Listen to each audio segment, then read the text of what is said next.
Абхазия вроде бы дружественна по отношению к России республика, хотя есть много нюансов. Живет почти никем не признанное маленькое государство за счет России. Дешевые ресурсы, электричество, российские туристы оставляют там много денег.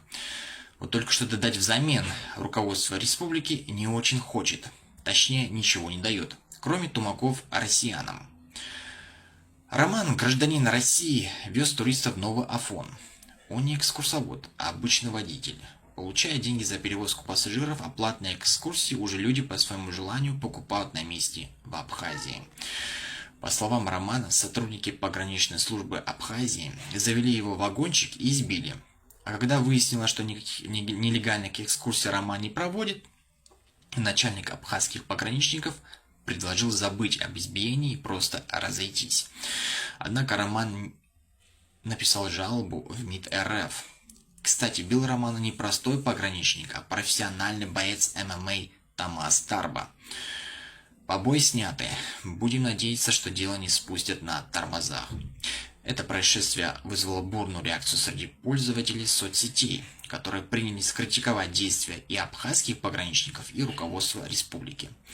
Однако, чему здесь удивляться, если в Государственном музее Абхазии открылась новая экспозиция, посвященная героям республики.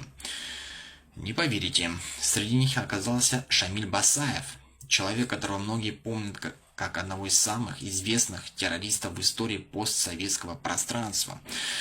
Шамиль Басаев в 1993 году действительно сражался против грузинских войск, однако его методы борьбы вызывали множество вопросов.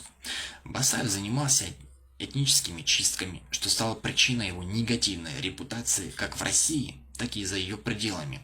Для многих он стал символом террора и насилия, а не героизма. Тем не менее, в Абхазии его имя стало частью национальной мифологии, и теперь он представлен как герой.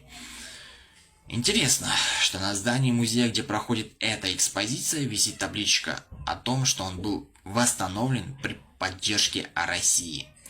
Да, на деньги России, что безвозмездно выделялись до недавнего времени Гагаром, много чего было построено и восстановлено, в том числе и больницы, и школы. С одной стороны, Абхазия с удовольствием берет деньги у Москвы, с другой, за нашей спиной восхваляет врагов России. Вот так Абхазия благодарит Россию за то, что наши миротворцы в 2008 году погибали за эту республику, чтобы ее граждан не уничтожили грузины. Друзья, ставьте лайки, делитесь комментариями, подписывайтесь на мой канал, чтобы не пропустить новые интересные публикации.